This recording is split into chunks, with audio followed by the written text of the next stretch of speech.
Well, everyone, thank you so much for joining today. And Brendan, thank you as well. So for everyone who's joining, if you haven't been to one of our startup events yet, this is one of our startup nights. It's part of the Startup Junto. So the whole principle of the Junto was actually a Philadelphia term, go Philly.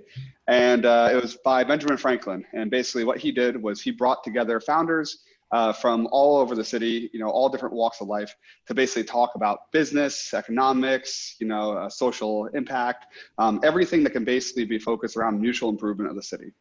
So we took that spirit to heart, and that's why we do the Startup Junto. So yeah, very excited to have you, Brandon. Brendan owns a marketing company called Molestreet, just Molestreet, right? Yep.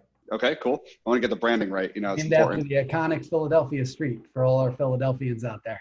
Hey, okay, cool. Yeah. So Brandon, it's so great to have you. I understand from our prior conversation today that what we're going to be doing is going to be a little bit of a back and forth, like interactive workshop. Is that right?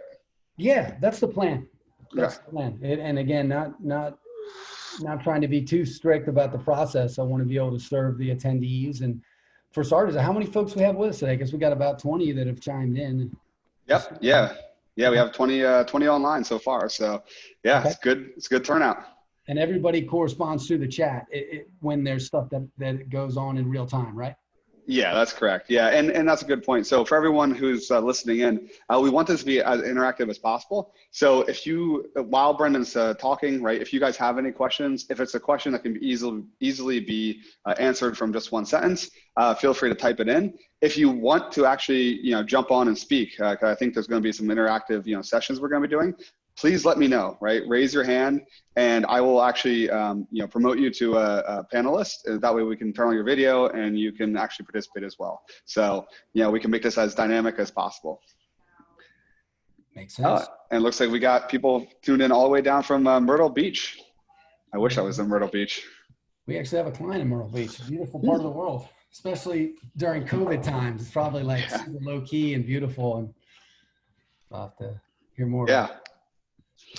So Brendan, do you want to kick us off by doing like a quick intro? And if you need to share your screen, you should be able to. Deem me worthy. I still need to be invited. I need to be given a co-presenting role. Okay, let's see. Let me see how I do that here. All right. Are these usually in person? Just so I'm clear, Jedi, are these the type of thing that you usually would host at a particular location? And yeah, okay. That's correct. Yeah. So if you click on share screen right now, what does it say? Host disabled attendee screen sharing. All right, let's see. I'm going to do something crazy here. I'm going to make you the host. You really let's see if this works. Keys, man, watch out. Careful what you wish for. All right, let's see if it works now. Nice. All right, can everybody see my screen? Yep, cool. We can see it. So as per Jedi's quick description, I started thinking about this a lot. Topic today is inbound marketing, and much more than just preaching to you guys and kind of sharing like, inbound marketing 101. Look at this is how great we are, etc. I wanted to be able to use this session almost as a collaborative, what we would consider in our world a working session, where we're giving folks exercises to go through and working on this together, and not knowing anything really, frankly, about the membership base or what size companies you have. And obviously it's startup, but startup could be, we could have some entrepreneurs. I know some great startups that come out of incubators that are in larger companies. And so not knowing what access people have to resources, not knowing whether they have a half a person marketing team or a 10-person marketing team.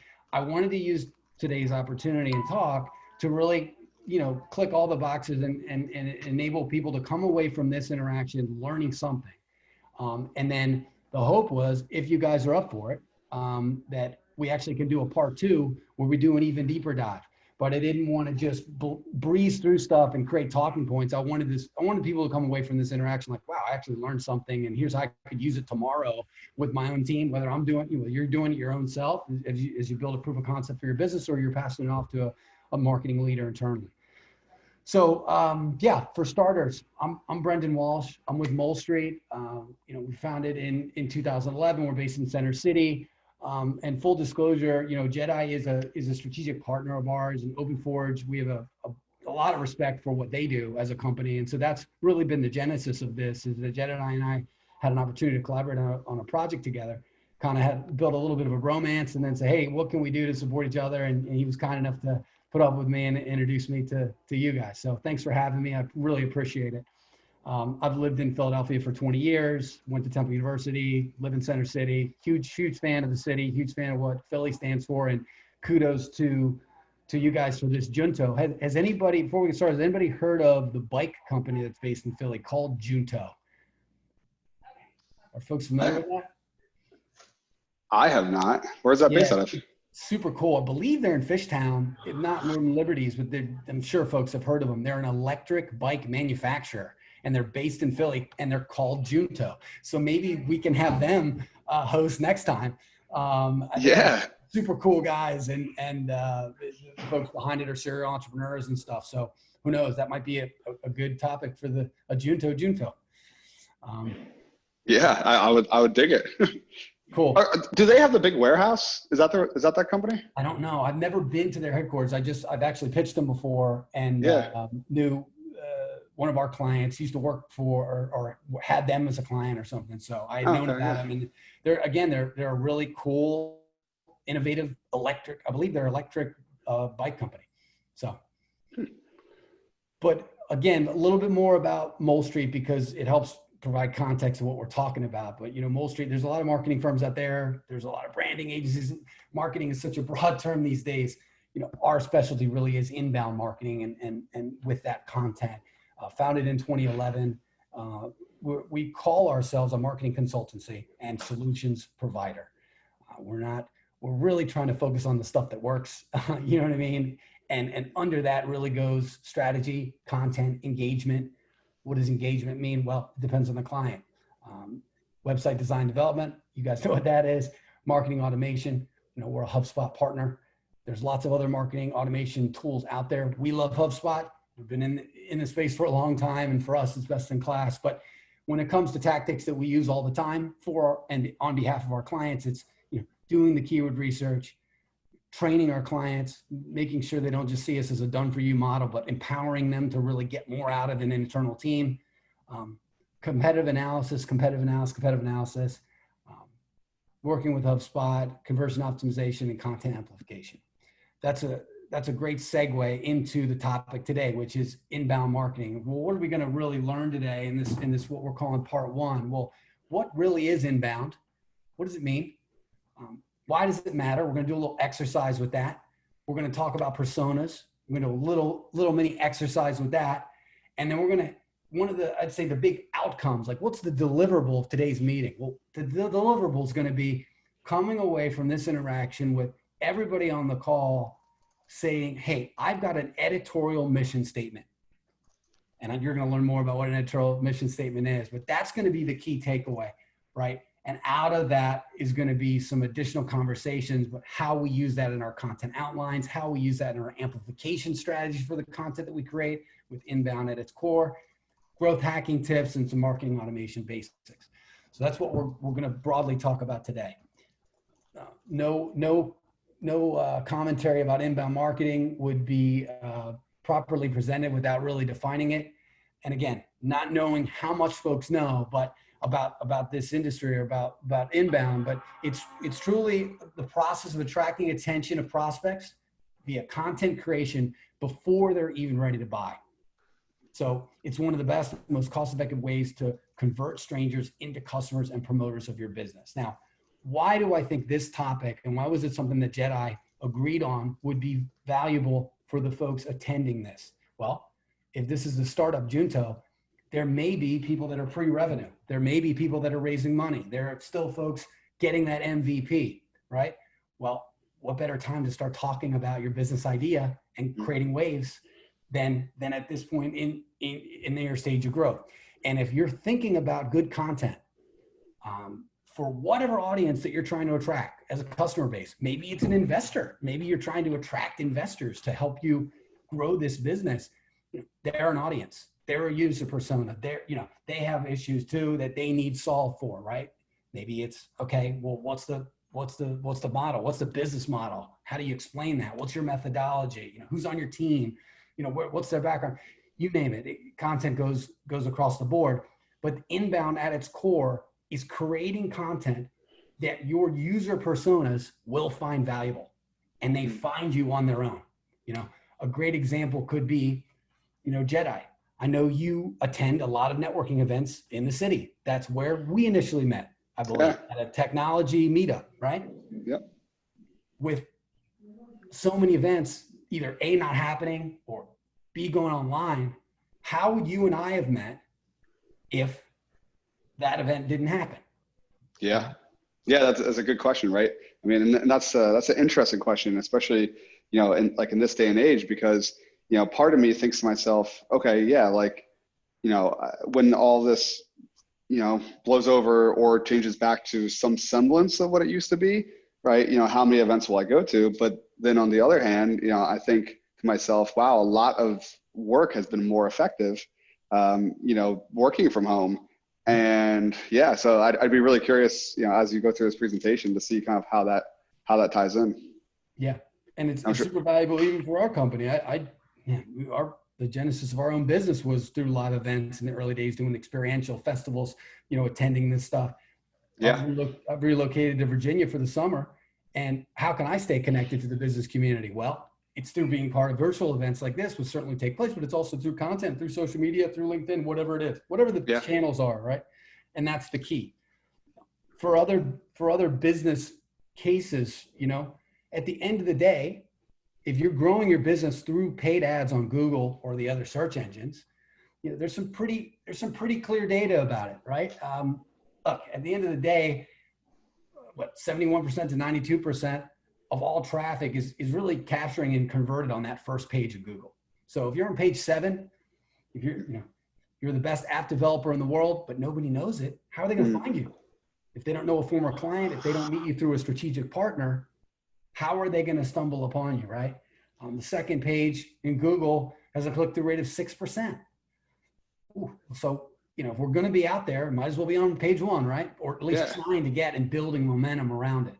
And then for us, even though paid is a big part of our strategy too, we do a lot of Google, we do a lot of LinkedIn, only 15% of website users, searchers, end up converting or even clicking on paid ads, right? Which are now taking up an ever expanding part of that top, Yeah, that's a really, really interesting statistic. I think a lot of people in the audience would appreciate it. Could you elaborate on that? Is that all type of ads, or is that just like Google ads? Because there's like social media ads versus like web search ads. That's for search engine, and this stat it comes from Moz. It's not something we do study ourselves, but the bottom line is that it's for the main search engines. Google having over 70% of search traffic. I think it's even higher now, and then Bing and others. And folks certainly chime in, but at its core, right? If the first 4 to 5 to 7 slides or sections of a search term are pay to play, people are still scrolling down to what are those organic listings. And also, I just wanted to read some stuff from the audience. So 3 people so far responded with their types of companies. So there's a media company, there's a branding and web design company. I think both are smaller teams. There's also a foundation and financial services company, which is a larger team, a 17-person team. So that's what we have so far. Cool. Good. Yeah. Then I pulled some data too, because again, I'm trying to build a case, and help it resonate. Why does it matter? Why is it important to care about the content that's on your website and not just doing it for the sake of it? Well, look at the shift that's happening. This comes from as early as March of this year, when COVID was really first hitting. People are canceling trade shows. People are, the big inbound conference that we do with HubSpot every year, that's now gone online. We meet a lot of clients at those types of events, right? So yeah, they're having a virtual event, and nothing to take away from them. Virtual events are great, but just like with you guys, I'm missing out on the sideline conversations before the event, after the event. Hey, we're hosting a happy hour at the office, come on over. We're missing those casual interactions where a lot of great relationships start, and out of great relationships come business partnerships and opportunities. So, look how people are shifting their marketing budget towards content creation. Webinars are exploding. Everybody's doing web. I mean, it's just like the axis is starting to tilt more and more in favor of digital marketing and content marketing than ever before, right? Mm-hmm. So what are some bigger picture wise on really the benefits of inbound marketing, and what's a quick little exercise that we can go through together to kind of talk about this? And this is related to each company, and I can use Jedi as my guinea pig, but think about it. It really falls into two buckets, right? It's increasing revenues, right? With that means brand visibility, prospective customer engagement interest, leads and sales, customer retention, repeat purchases, customer referrals and reviews. Now, this is going to be different for every business. It's going to be different for B2B. It's going to be different for B2C, you name it, but it's something to keep in mind. Now, not everybody's going to have all these. Some might be too. You know, you could say nonprofits can have a very clear, if they're raising money, those are their customers in a sense, but they also have stakeholders. They also have board members. They also have community partners who are volunteering. Think of a well-known Philadelphia nonprofit like Manna. They have volunteers coming in all the time to build meals for folks, and yet they have large events and they have dance-offs. And I mean, again, they've got lots of different stakeholders. They may think of content in a very different way, but still it's relevant to their stakeholders and their users. And then on the decreasing cost side, maybe we want to lower our cost per acquisition or spend less money on pay-per-click advertising, which we know as soon as we turn it off goes away. I've got a client that's one of the leading vaccine law firms in the United States. You know, we've been working with them steadily to create more organic content on the website so they don't have to pay for every lead. Now, they're very successful with their program, but they want to create sustainable and repeatable revenue growth. And if you have to pay Google all the time to get your traffic, well, costs are going to go up. Yeah. Competition is going to go up. It's going to play toward bigger companies with bigger budgets. And if you're a small or mid-sized firm on this, let's just say the services side, the stuff that is consistent and something you can build upon and have control over on your own, whether you're the one writing the content or you got a 10-person team, is going to be inbound. It's going to be organic content that's on your website, that's on your blog, that's on your services pages, you know, whatever it might be. So this is stuff to keep in mind. And, you know, again, increasing bandwidth for the existing sales team, decreasing customer support requests. This could be FAQs. This could be a knowledge-based section of your website. You know, man, I keep getting these same 7 to 10 questions on this same 7 to 10 projects. Pass along a little, you know, a little info guide that exists in a, you know, maybe there's a chatbot connected to it. I mean, there's so many ways to do it. Yeah, but, and I've seen those costs like scale up, especially if you're paying developers, right, to evaluate, you know, like bug reports or ticket reports. You know, I've seen people submit a ticket because they can't log in, and it turns out they just forgot their password. You know, but now you're paying for it because you don't have an FAQ. So I've seen that like 100%. Cool. So what I wanted to do on this part was literally have everybody spend 2 to 3 minutes and almost kind of circle and write off to the side how many of these bigger picture why statements could apply to you. Are folks cool with that? About like circling a few of these that would matter to them if they were to go through an inbound marketing exercise, create some content? I'm looking at chat right now. Awesome. I'm seeing some. You'll be my chat operator. I'm doing some homework and real-time homework. Sorry, guys. I'm seeing some yeses. Okay. Oh, and also there is one quick question I think about this slide, or the last slide was, how does paid ads affect organic search? By Nathan. Very little impact. Very little. Okay. Oh, yeah. I mean, the Google doesn't share the algorithm, and Google shares less and less data all the time. Mm-hmm. But you know, you could have the worst website in the world, and if you're paying $10,000 a month on paid ads and you just have a landing page and it's converting, Google doesn't even care if it converts. I you know, I have to go back and check this 100%, but you just need a URL and you need your credit card to work, and you know, not be a terrorist, I think, and they'll get you involved. As long as you're meeting their community standards and whatever it is that your service is selling. It's truly church and state. Okay. Cool. Yes, it looks like the audience is down to participate in this exercise. So. Okay, so because I've got you as my guinea pig, Jedi, unless anybody else wants to, we want to pass the baton to someone else, would you mind if we like just literally highlighted a couple of things that would matter to OpenForge and thinking about your content on your current website? Yeah, sure, absolutely.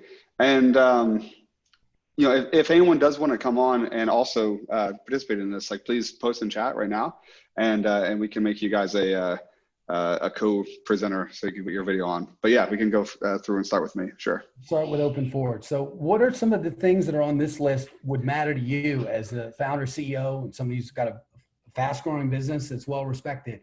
What kind of matters to you? Sure. So, I mean, I think brand and visibility is definitely one of the big ones. It's a really interesting conversation for us because we're right in the process of trying to create more content, to be, perceived as, an industry leader. So, we've been, like a little background about our company, we've been the top trusted partner for Ionic Framework, which is a tool kind of like HubSpot is for creating mobile apps. So we've done those for years, and it's actually all we do now. With that said, we haven't traditionally created a ton of just like free content. And so starting about 3 months ago, I'd say, or 4 months ago, we started putting out some blog posts and then also doing some meetups in which we're recording the meetup and then, creating an app and putting it open source for the community. Sure. And I know like just in the past 3 or 4 months, like we've seen such a large increase in like just like number of organic traffic to our website because I think it's coming through our GitHub page.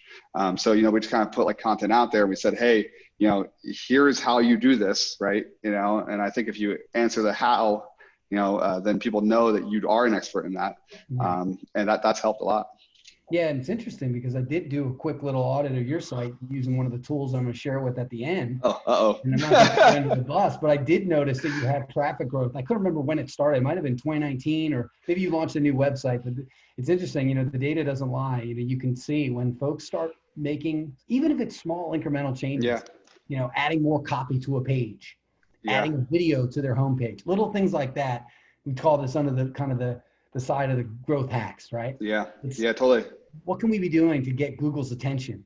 Because there are certain things that they consider best practices, and video, they own YouTube. So an ever expanding element of things is out there. And it's all part of it. So for, for like all of the attendees, right, who are listening in, how do you define success for brand visibility, right?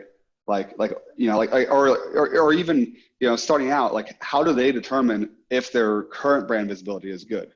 Is there like a metric? Some of it's inherent to the company. I mean, I would say it depends on the audience, right? People know Comcast, are they definitely for Comcast? I don't know. It's kind of a utility, right? They kind of have to deal with it in certain buildings. You can't even get another option than Comcast. I think it depends on who your target audience is and what you're trying to gain through brand visibility. Brand visibility could be the number of followers on your LinkedIn page. Brand visibility could be the number of people that are following your blog or e-newsletter to the RSS feed. I mean, there's a bunch of stuff. We find that a lot of our competitors, because again, the world that we're in, inbound content and HubSpot, there's other HubSpot agencies out there, right? A lot of times people are creating content, but they're almost creating content for marketing students. It's the kind of stuff that maybe somebody, if they're majoring in marketing and they're a sophomore in college, that would be really interesting to them. Whereas the content that we try to focus on as an agency, and we're going to share that a little bit later too, is really heady. Like, I'm trying to talk to chief marketing officers. I'm trying to talk to CEOs who think they know a lot about marketing, maybe already like HubSpot, already believe in marketing automation, and they're trying to solve a particular problem within their reporting framework and how Salesforce is communicating to HubSpot and how that's dovetailing into Google Data Studio. In my world, I'm trying to connect with a much more refined and defined target audience. And so brand visibility is going to be different for different folks. How about with you, Jedi? Who are people that you want to know about your brand? Yeah. So we actually just recently answered this question because we looked at like our historical data for who we're actually engaging with when we're making a sale. and it seems to be all CTOs. So, unless, there's like some outliers, right? We're like a startup founder, right, who doesn't have a technical team is coming to us, to build a mobile app. But really, most of the time, it's CTOs who are, in charge of basically delivering for their company. They realize that, maybe their team isn't, focused on mobile apps, or that they are way behind on the backlog and they need, people to come in and help push them through the door for a major release. And they're the ones who are always making the decisions. So yeah, it's CTOs for us. Cool. Well, glad you have your ideal customer persona already defined, and it's interesting. We're going to talk a little bit later about personas, but especially the next exercise, but yeah, that's a key piece of it. Knowing who you want your brand to be visible to. Maybe it's, hey, look, we're hiring folks and we're trying to find computer science majors that are seniors at Temple University or St. Joe's or Drexel, and they're looking for jobs, or we're looking for interns, Yeah. There's so many variables here. How for anyone who doesn't know what theirs is, how would they test that out? Well, I think you could start with a customer base, right? Okay. Startup Junto, right? So there is a client base. You have a subset of people who have a problem that your business is trying to solve. Mm-hmm. So it could be a fitness app. It could be a B2B HR product. It could be anything, but who are the users? Yeah. Who are the customers, And I mean, that could be even two-part. The users could be different than the customers, Yeah. We have a client right now who's an executive leadership education company. Their audience at the end of the day, the people that attend their online events are millennials, 25, 35 to 40. But their actual ideal customer persona are the folks that they work with in the HR field, that are chief administration officers, head of HR, that they're selling through programming and hosting events at their own location, right? So it's who's using the service is one thing, and who's the decision maker to buy your product. Sometimes they're the same, sometimes they're different. Okay. And Leslie from the group, she said that definitely the first three on the list are most important to her. Okay. And Anna has said that increased leads, brand visibility, and decreased cost per lead are the most important to her. There you go. Sounds like somebody who's starting to really hone in on their marketing proposition. That's awesome. Yeah. How about for you, Jedi? Let's just focus on the top real quick. Yeah. Of these, which things are important to you? Yeah, I would say the brand visibility, leads and sales, are obviously, I think for any business, very important. And I think customer leads and sales though, right? Like the right projects, the ones that hit the yeah, the ones that are right. I mean, yeah, true. And actually to that point, so we created a customer checklist basically, to help define our, what's our ideal customer. And we've been turning down clients who don't meet that checklist. And it's actually gone really well for us because, for instance, websites, for instance, we partner with folks like you, right? With, different people who do these different niches that are not mobile apps. And there's a lot out there. And that's worked really, really great. So, yeah. Okay. How about the customer retention and the repeat purchasers? Folks maybe you worked with 2.5 years ago, CTO changes jobs, maybe worked with a bunch of different technology companies at the time. How do you top of mind with him? I think we're really bad at that. Or her. Yeah. I think we're really bad at that. I mean, we're, just this year, we hired our first CSM, which I think was a very positive thing. And basically, her role is to keep constant engagement. But before that, once a project is over, we'd do a great job, but then we would never follow up again. And yeah, I've completely seen just by following up, not even about work, just being like, hey, here's an article you could read, right? It keeps us in the minds of clients. And I think we need to do better on that. How about the referrals and the review side? I know it's something you started thinking about more recently. Yeah. That's one that we're trying to really increase right now. I mean, all of our business as it is referral based, but we haven't focused at all on reviews or just online presence really, because we had a big, referral channel partner. So yeah, like starting to generate, like, like starting to basically just get the word out there about, like prior work is something that we've been starting to do. Cool. How about on the decrease in cost side? Any of these resonate with you? And obviously I want to hear from the team as well. Yeah. Yeah. I would say, I don't know. So I don't know if we have a very sophisticated cost metric for how much it costs to generate it. So we haven't done any paid ads. So I don't have like a good price point to compare on cost per lead. Well, you have referral agreements, right? So you pay either you have a True. So you could true. do an exercise, not I'm saying we do it on this call, but you could find out, let's say on the last 10 clients you work with, how much that cost if they're, Yeah, that's true. That's a good point. Okay. Yeah, that's a good point. And then we also, the one thing I'm big on is measuring things in time. So one of the things that we make sure is that any new client who comes in the door, we typically spend one 30-minute phone call with them, just an intro call to kind of vet if they fit, our client checklist. And then if they do, then we go into a 1-hour complimentary discovery meeting, which has typically 3 or 4 people in it. And then we try to stop it there. So basically after that, we're sending a proposal. And I know for different companies, like that amount of time could be different, right? Depending on how much is the value of the company. But that's been like our go-to, and it's worked fairly well. Okay.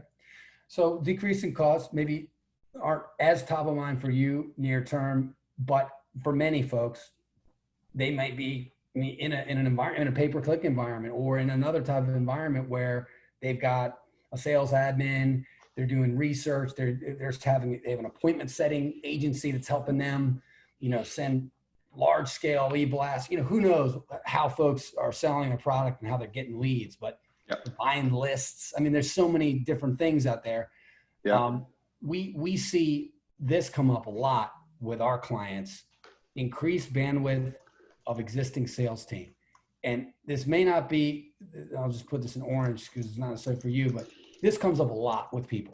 They've got a dedicated sales resource. How do they make sure that their sales team is spending time on the most high value and conversion focused prospects versus just chatting it up and reaching out somebody who's not the right fit, doesn't have the right budget? I'd say many folks are not as intentional as you are, Jedi, and certainly we've evolved in that front. I mean, years ago, I would sit and talk your ear off for 2 hours about digital marketing, and if you're a coordinator, I'd love to have a chat with you and da da da da. Nowadays, I might have a much shorter 15, 20-minute conversation with someone like that and say, hey, can we set up a follow-up with your CMO and kind of do some discovery? And similar to what you described, right? Your business changes, as your service offerings become more defined, as your success metrics become more defined, as your case studies become more robust. So this comes up a lot because it helps to almost qualify. Imagine if you had, Jedi, your client checklist, and that was something that you put online or it served as a downloadable asset, as a gated approach. Almost kind of like, hey, and not to sound like a jerk, but see if you're worthy of working with us. Do you meet these criteria? If so, love to set up a complimentary connect call, something like that. So just an idea, depends. Something we already talked about on the FAQ side, decrease customer support requests. Maybe there's just these simple 10 questions that everybody asks, like you said earlier. Can we just put those on the website? Hey, maybe our answers for this particular product or this resource or this methodology are so great. Let's put a video on there as well. Let's go ahead and set it up so this can be found, and maybe there's other people that aren't even clients of ours that have this question and they want to have it answered, right? It's a great way to draw traffic. And then decrease customer churn. Maybe people are working with you, Jedi, on one particular project at one side of the company. They don't realize that you also do this other thing, and you can cross-sell them. Isn't it easier to sell to somebody else on that CTO's team or on their other division? Already signed the NDA, you're already a vendor in their system, you're already vetted. How can you get folks like that to know about you instead of having to start all over again and sell as if they're a new prospect? Yeah. Ray says land and expand. There you go. I love it. And also, I just want to read the one message from Phil Castro. So he had said that He's gotten over 250 reviews for startup workshops.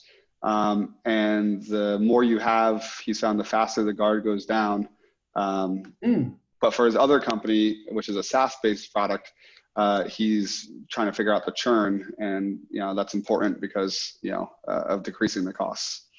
Sure. No, that's a great point. And in a lot of ways, that straddles both, right? Because that builds trust. You increase those reviews. What's the reason for that? Well, you want to increase revenues. You also want to cut down on that purchase window. If somebody goes and says, whoa, 250 reviews, this guy really knows his stuff. Let's get on with it right away, versus taking their time. Oh, I'm looking at my other options, blah, blah, blah. It's like anything. You pick a restaurant in a new city, you go to the restaurant, it's got literally 500 A+ 5-star reviews versus the one restaurant that's got 7, 2-star reviews, right? Yeah. So did people find this valuable? Is this helping us to think a little bit about the value of content and how it can help us on the bigger picture? Yeah. Cool. I'll be sending a questionnaire through afterwards. So, this is, I'm always looking for feedback. So certainly let me know if anything does or doesn't resonate. I want to section this off too and talk about ideal customer personas. How many folks are familiar with ideal customer personas or have gone through a customer persona exercise before? I know I have. Let's see what the audience says here. Any takers? Yep. Matt Bell has. Julian has. Yep. All right, so people are familiar with the idea. And this runs the gamut, right? This is an example. This is just a sample customer persona we did for NYU, where they were trying to attract more graduate students to one of their programs, right? So we went through a persona exercise with them. And, we created, at the end of the day, what's a customer persona? It's a faux target client. This person isn't real. But if she was, this would be the ideal client for this particular program we're working with over at NYU. And the work about personas, it's been growing and shifting over time. It's really less important about what kind of car Ruth drives, or if she lives in Cherry Hill or Dover, Delaware. It's more about what jobs does she need to be done. In this case, she would like to get educated and get a master's degree, right? And she needs that credential. She feels that she needs that credential in order to advance in her career, right? So in her perspective, the job to be done is, basically an education provider that's credible. In this instance, it was, a very prestigious university. I think that she could potentially get the same value from going with a little bit less expensive option, but I'll leave it there. But this is kind of the frame of reference that we want to be thinking on, right? So here's where we talk about the exercise. What 2 to 4 buyer personas can we come up with? Just a simple basis of job title and company size, right? If it's on the B2B side. If it's on the B2C side, maybe it's just, a 25-year-old millennial who loves video games and needs this special video controller, or video training app or video game training app. I mean, it could be anything. It's equally proficient on both sides. But what job does your ideal persona need to be done? So what is it for Molestreet? So on the persona side, we are trying to connect with mid to large companies, 10 million in revenue and up, spending at least $500,000 more a year on marketing. Okay. They are familiar with marketing automation or have done enough research on that. They are a director, a marketing manager, all the way through to chief marketing officer, and have at least one person on their marketing team. So they're not looking to Molestreet to do for you everything, outsource everything. They're looking for strategy. They're looking for training. They're looking for insights. They're interested in creating content on their own, not just having somebody regurgitate and just do everything for them, but they're really trying to take command of their own brand voice and start to build funnels and sustainable growth models on their own website. That's really our ideal. And when you think about it from a jobs to be done perspective, I use HubSpot. I want to use it better. I need someone to build me a new website in HubSpot or WordPress. I'm looking to basically get more out of my internal marketing team, kind of level up a little bit. Those are, I'd say, the jobs to be done are for us. And then when I think about the other audiences, like who can help us spread that content, could be anybody from the American Marketing Association to, you know, tech CEOs who are sharing my content or our agency's content with their marketing leader. You know, you'd be surprised how many times we get referrals from internal. You know, I see a CEO, I meet somebody, hey, what are you doing on the marketing team? Oh yeah, you know what? You should actually talk to one of my colleagues. Well, this is a big initiative of ours. You know, even if I didn't have a chance to work with that senior leader, because it's coming from a senior executive at the company, that prospect then suddenly takes an interaction with me way more seriously. And then it's on me, you know, are they the right fit? Are they open to hearing what I have to say?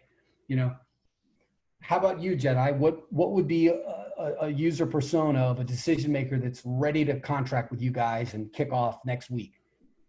Yeah, I would say, you know, like CTO specifically who, you know, is either in web technologies or has traditionally been in native technologies and is now trying to move their team over. Yeah, probably. Yeah, I mean, a couple million in revenue plus. You know, ideal clients are obviously, you know, enterprise, but you know, I think anything with like 5 million plus is good. And yeah, I mean, I think also geographically bound to the U.S.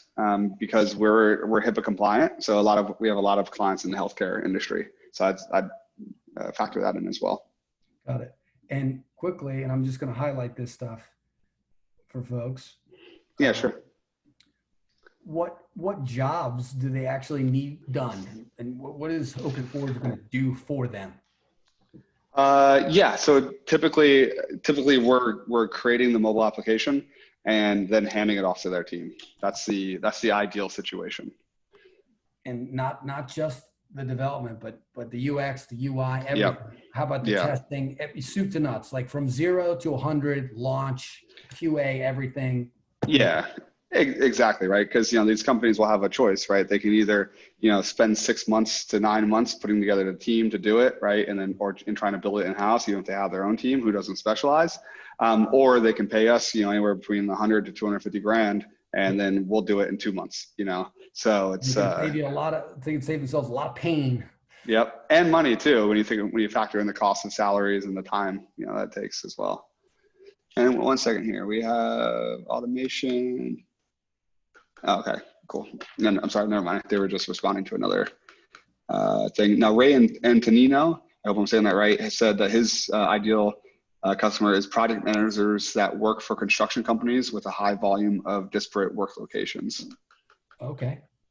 Wow, that's cool. I like hearing folks that have a real clear idea of who their customer base is. That's exciting. Yeah. Anybody else have an ideal customer or a job to be done that they have a lot of clarity around? And he was saying that that Techstars put them through the process. Nathan Aponte said nonprofits and financial institutions. Frank says small, medium SMBs. So, but back to the folks you just mentioned, I want to take it one step further, guys. Who are the decision makers? Who are the users? Is it the CEO? Is it the managing director of the nonprofit? Is it a board member? Mm-hmm. Is it a coordinator? Who are these people? Yeah. Let's try to get as specific as possible. And then, okay, it's this particular role, and it could be more than one. What jobs do they need to be done by us? We provide that service for them or solution, whatever it may be. Yeah. So Jedi, what other audiences can help spread and share your content? You do a great job of connecting. You're a super connector. You're also somebody who is considered a thought leader. What other audiences would find your content interesting and could potentially serve as a center of influence to gain access to really high value prospects? Yeah, I found accelerators to definitely be a place where our content is very relevant. Because accelerators like incubators, like yeah. Okay. Yeah, exactly. Because we're putting out your content on how to create mobile apps and how to train other people's teams to do that. So it doesn't have to be us who's actually doing it. And that seems to get our brand out a lot. In terms of the CTOs to get them, I think that's something that we're still trying to figure out. Is how to do that. One idea that we had was to start doing like CTO basically get-togethers, like dinners before COVID, and to actually say, okay, let's have 6 or 8 of our ideal customers all sit at a table, right? We just help the facilitation, and we all just basically talk about problems in the industry, industry trends, etc. And is there anything? And again, this is maybe my lack of familiarity with the space, but does it exist like an association, like a CTO? I know that there's a CMO club, for example, that's, only CMOs. You can't even be in the group. You pay a membership fee, CMO, Verizon, CMO, big names. Is there something like that for CTOs, or even taking it one step further? I know you got healthcare experience, I know you got financial services experience. Are there societies or associations where only your target group can be a part of it? It's a good question. I don't know the answer to that. I'll have to look that up. That'll be my homework. How's that? Okay. I'm going to put that, and I'll share this with you as a CTO exercise. And this is the kind of questions that come up, right? We don't have all the answers, but it gets people thinking, well, wait a second, maybe I could be a guest, maybe I could do a guest column on CTO magazine. I'm sure there's a CTO magazine. I'm sure there's a CTO only conference. You could be the keynote. Jedi, you're missing out. Right? There you go. Yeah. And I'd love to see too, what everyone from the audience, like if you guys can answer that question as well. Yeah. Leslie said I can't talk today. Wellness practitioners whose livelihood has dramatically changed because of the COVID-19 crisis, who need direction on online tools and marketing. Maybe our friend Sufi over at Wizard Fit could be a support for her. Yeah, maybe. Wizard Fit. Maybe indeed. Who knows? But these are the questions that come up a lot, guys, because not to say they have it all figured out, but has this been helpful for people to start to think a little bit more specifically about how creating content, even if it was a guest article in a magazine, it doesn't even have to be online, I guess, at the end of the day, but where is our audience? Where do they live? What resources do they go to when they have a question in their space? And how can we make sure we're positioning ourselves to answer said question, build trust in a non-salesy way? This is not a sales forward approach. This is actually the opposite of that. This is, hey guys, here's what we've learned. We want to help, give in order to get over time. And then back to what I mentioned earlier was, remember, we're trying to get into people's brains before they even know that they need this stuff, right? Yeah. And, oh man, I haven't even encountered that problem yet. But wait a second. I know Brendan and the Molestreet guys, they're real smart. They have a real great beat on B2B marketing, for healthcare. I want to reach out to them. I have a question. It's truly in a collaborative, like building spirit that we approach content. If we do it, man, it's powerful. It's really powerful stuff. And I just want to do a time check here real quick. So we're at 4:50. Do this. I know we have another member who has something they want to chime in for the last couple of minutes. No, it's okay. I've actually been chatting with her. It was Joelle, so she's actually going to end up sharing at the next event, so that way we can get through the rest of the content. So I appreciate that. This is resonating with folks, and then I really have, and it's perfect timing. Did folks find this valuable? Was this helpful for everybody? Yes. It's helpful for me. Cool. Again, you'll get to share it. So I promised you guys we're going to have a clear deliverable in this kind of what I'm calling step 1 or segment 1 of our content / inbound marketing training session. We need everybody here to come away with their editorial mission statement. What's an editorial mission statement? Well, wait a second. That's kind of say 1 or 2 big picture themes that are really going to govern the spirit of which we're creating content, right? And to give you guys an idea, it's truly in the vein of visibility, right? So what's Molestreet's editorial mission statement? It's We educate our readers on the ROI of inbound marketing, buttressed by the tracking and reporting benefits of using HubSpot for automation that reinforces our expertise and experience. We want people to come and look at Molestreet and say, wow, those guys are sharp. They've seen this movie before 100 times. When I've got a challenge that I need to work through on the marketing front, automation, web, content related, I want to give them a call. Mm-hmm. That's really the spirit of which, Jedi, if we thought about, from your perspective, a potential editorial mission statement, how could we come up with yours? So based on your target personas and experience. Yeah. So I have our mission statement up here. I was pulling it up. That's why I had a look of concentration. So it can be a version of this, right? It's different than just a mission statement, right? Because it's an editorial mission statement. This is around your content that you're creating. It can be a version of your mission statement, but think about it in the vein of content creation. Yeah.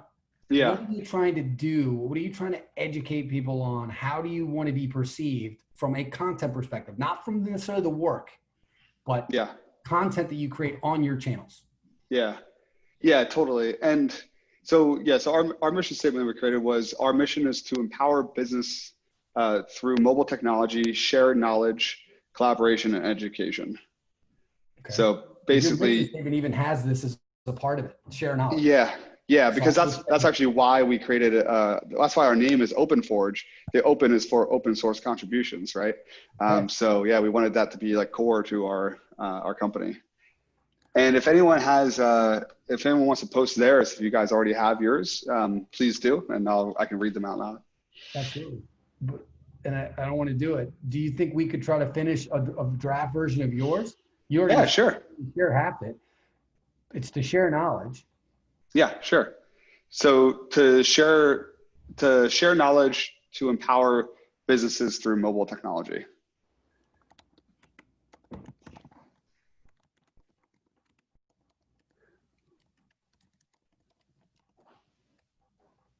See my bad spelling. I think it's a great start. Is there anything more specific that we could say though? Because mobile technology is a pretty broad term. I think you've got some specifics. Don't you have 12 points that really focus on your target base? Could we be even a little bit more specific? Maybe, yeah. I mean, like do you mean going through into like mobile, like UI, UX, mobile design, like that kind of thing, or what? You've got a specific framework that you okay. Through Ionic, through Ionic mobile applications. Of using, is it Ionic technology or the Ionic framework? Ionic framework, yep. That's true. And that's done really well for us, is hyper focusing on, one technology and one, framework. And all the business peer groups I'm in, we always hear people say, focus, like hyper focus. And I have to say, I was scared as hell to do it because turning down business is a very scary thing. But as soon as we did it, it completely made communication so much clearer, sales so much, further. It was just a great process. So I recommend it to everyone. So I think this is pretty close. I think we could probably switch some words around a little bit, saying like to share knowledge on the benefits of the Ionic framework to empower businesses with mobile technology. Maybe some words choice there. And we can do that at a different time, but I'd say that's a pretty strong editorial mission statement, right? Yeah. So why is it so important to have an editorial mission statement? Well, because that's going to govern our content. If you're talking about on your blog, you're reviewing non-Ionic technology. I'm not saying you shouldn't do a blog post that compares Ionic to another technology. That would be a cool potential topic, right? The benefits of Ionic technology as compared to another option. But it probably makes sense for us to be thinking, really want to be keeping a lot of our content efforts tied back to that, tied back to mobile. I loved your blog post that you did on the what was it was it the DNC app, or was it Oh the yeah. Yeah. preliminary app voting? I mean, I thought that was really cool. That was actually pretty broad.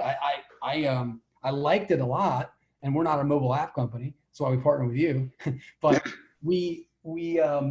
I just liked it because that would be something that I would share. Let's say if I was trying to, from a thought leadership, like, hey, I'm trying to make an introduction to you as a partner. I would share that blog post, like, hey, if I'm trying to like solely build up like for an intro, I'd say, hey, listen, caught this, send that, this week, and then 2 weeks from now, hey, what did you think about that article? Oh, by the way, the one I shared, he's actually a partner of ours. I don't know if you guys ever considered a proprietary app, but if you're going to spend money on building an app, you got to talk to Jedi. I mean, please. Yeah.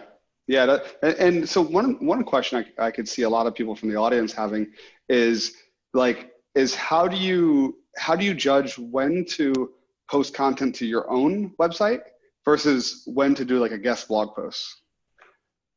I think it depends on how much web traffic you have. Okay. If you are a brand, this goes back to brand visibility. If you've got a high level of brand visibility and you kind of feel, if you're Apple, does Apple really need to do a lot of posts in consumer technology news? Probably not. They got so many people following them that they put a post out on their own website or host it at their annual event. People are going to cover it, right? Yeah. But not everybody's Apple.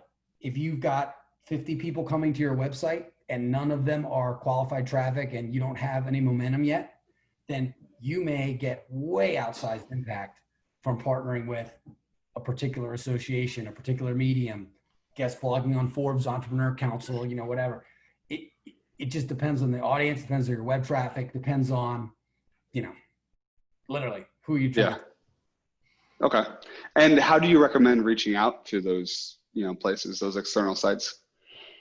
Well, again, it's going to depend on who they are. Let's say the user-generated content or partner-generated content is very common. Some people have their PR agency do it. Okay. The big benefits. We don't do PR at Molestreet. We partner with PR firms. We've hired PR firms. We see value in that. But, if you have the budget, you can do that. Or you do it piecemeal and you do it on your own. You research top 10 to 20 outlets you want to get a part of, and you treat it almost like you would if you're trying to get a backlink or you're trying to get anything. You reach out, you find out who the editorial director is. Hey, listen, do you guys allow for guest posting? Do I need to become a member of your association in order to do it? Does your audience care about here's my concept, here's my pitch. I want to do a 2,500 word blog post with infographics and a quick synopsis video about how this solves a problem for these types of CTOs in healthcare. Love to walk people through my case study and kind of share some best practices, lessons learned. People are looking for content. I mean, as you can see, folks, everybody's looking to do a webinar. Everybody's looking, they're online, they're on their phone, they're working. People are working literally I think it's 10 to 80% more now because no one's commuting to work and they're logging on at 6 a.m. and it's crazy. So I would say you can, regardless of the industry, you're going to find ample folks that are interested in getting your free content if you're willing to provide it for them. Okay. Cool. And for everyone who's listening, and I know we're about at time here, I just want to make sure we can go over those last two slides because it looks like you have some growth hacks, right? Got some quick growth hacks. Not giving away the farm. I also want to tease you guys a little bit to encourage you to come back to the second part of our series, our two-part series at Junto. I'm not sure if you've ever done that before. We can do it. Let's do it. So a lot of times folks ask me, because so much of content marketing inbound is around keyword research. That's something we haven't even gotten to today because what I wanted to use today's session was to kind of teach you guys the value of it. I didn't want any naysayers. I mean, you can have a micro audience, but if they have a question about a problem that they have and how to solve it, you can write a piece of content on it. I mean, it could be, so there's it applies to everybody. Keyword research comes up a lot because we now start to talk about the technical side of keyword volume. How many people are searching for this topic? How many people are searching for the best way to set up the Ionic framework and mobile application, the best way to train people on it, the best way to QA on it, the best, you name it. We can search Jedi through using this tool Ahrefs. and determine keyword volume for any topic, any, anything in the world. We type in Ionic framework and you're going to find the top 100 things that people are searching for. Yeah.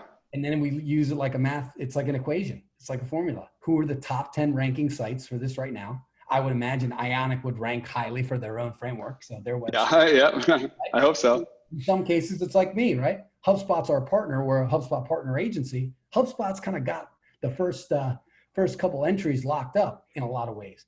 But we're not just talking to a general, anybody who wants to know about marketing. That's not our client. We're trying to talk to very sophisticated marketers that have very specific questions on how we could potentially help them. So long tail keywords, very unique, in-depth topics. Maybe we're going above and beyond even what HubSpot's talking about. Maybe you're knowing Ionic so well, Jedi, you're creating this super heady piece that the CTO of Ionic is like, damn, this is amazing. I want to share internally. I want to get this out on our listserv. This is an amazing case study. That's kind of where we're trying to go. A well-researched piece, think of it like a term paper. Then another thing comes up a lot because remember, content in a vacuum, as it came up earlier, isn't the only thing, right? You need to make sure that your website is set up properly, that, pages are tagged appropriately, with meta descriptions, the speed of your website is moving quickly. How does it incorporate video? These are all the things that Google says are important, right? Based on their algorithm and where they send traffic. So you can have the best blog in the world, but if it's not mobile friendly, if it's not written with the right keywords, then you're not going to get any traffic.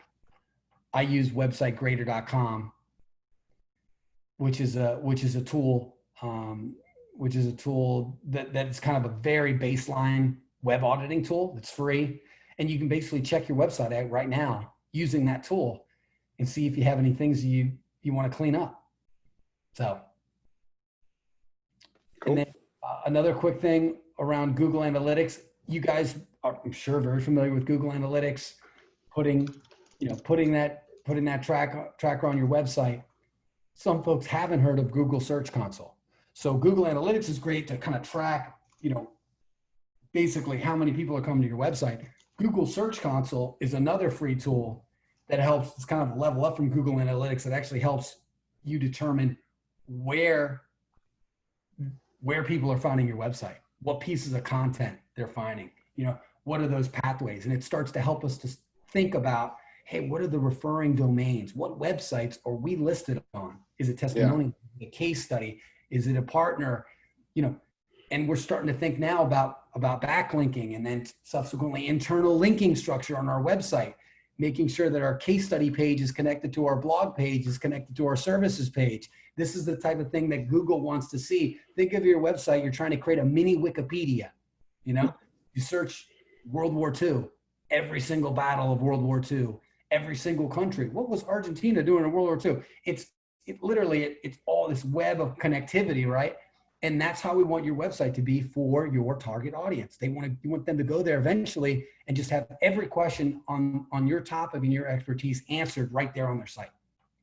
And then the last piece I'll say is automate. That's why we love HubSpot so much, because it's these automated actions that happen with marketing that are so important. And that could be email drip campaigns, that could be lead scoring, that could be templates in the back end of the CRM for follow-up, automated follow-up based on a trigger. Somebody fills out a form in our HubSpot on the landing page, they get an automatic email with a link to my calendar. Hey, schedule a time to connect with our principal, Brendan Walsh, about your marketing needs.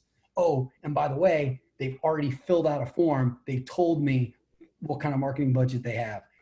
I've made sure that it's a business email. I've made sure, I've gotten their title so that when I talk to them, I know whether I'm speaking with a marketing manager or a CEO.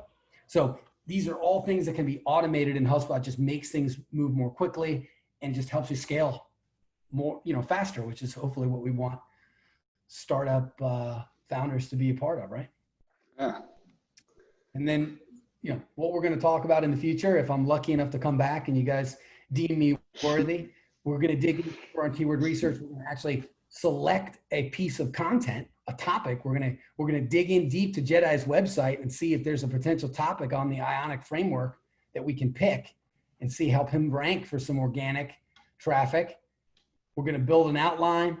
We're actually going to find a writer for him if he doesn't have the bandwidth to write it himself. And then we're going to come up with an amplification strategy to get this out in the world, whether it's LinkedIn, whether it's the IANA Framework Association of America, or CTO Magazine. So that's my story. I'm sticking to it. Thanks again so much for having me, guys. It was a real pleasure.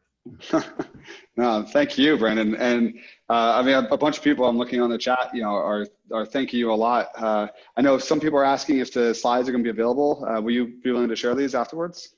Absolutely. I'm happy to do it. And even more importantly than that, I want folks to have feel that they can follow up and ask any questions that they have, because look, you might not be a target client of mine, but I've been doing this a long time. I want to see you guys grow in your own marketing. And there's things that if I had done, 10 years ago when I started the company, would have helped us grow more quickly, right? And so absolutely, I'm happy to share my email list with everybody as well. If anybody wants to follow up, certainly I'll share the slides with them. Cool. All right, well, fantastic. And one question from Ray, really quick. What was the URL that Brendan mentioned for checking your site? I think it was on 11. Websitegrader.com/tests. And that's a HubSpot tool. So when you go to the site, you'll see, but it's a super common thing. Yeah. Okay, cool. Fantastic. Well, yeah, so thank you, Brandon. Thanks for everyone for coming out. So just to kind of set expectations for later, I will be sharing out everything that Brandon has here. So I'll be emailing it to everyone who attended. And I will also be posting a video of this on YouTube. So if you guys missed the part or you came in late, you'll be able to catch up. We will definitely do a part 2. What I'm thinking is that we will do a part 2 and we'll have some people from the audience today. If you guys can email me with your, basically the information about your company and what questions you have regarding the content that Brandon has presented and the next steps. Maybe we can get more than just open forward. We can get a couple different companies all being evaluated at the same time. I think that'd be really cool. And yeah, with that said, this is great. Thanks everyone, and remember to be safe and healthy and to keep helping each other, because that's what all this is all about. So cool. Absolutely. Thanks to you guys for having me again, and I look forward to the next time. And I'll be sending out a questionnaire too if anybody has any thoughts on how to improve it, and we'll go from there. Cool. All right. Thanks, man. I will see you shortly, I'm sure. I appreciate it. Talk soon. All right. See you, everyone. Bye.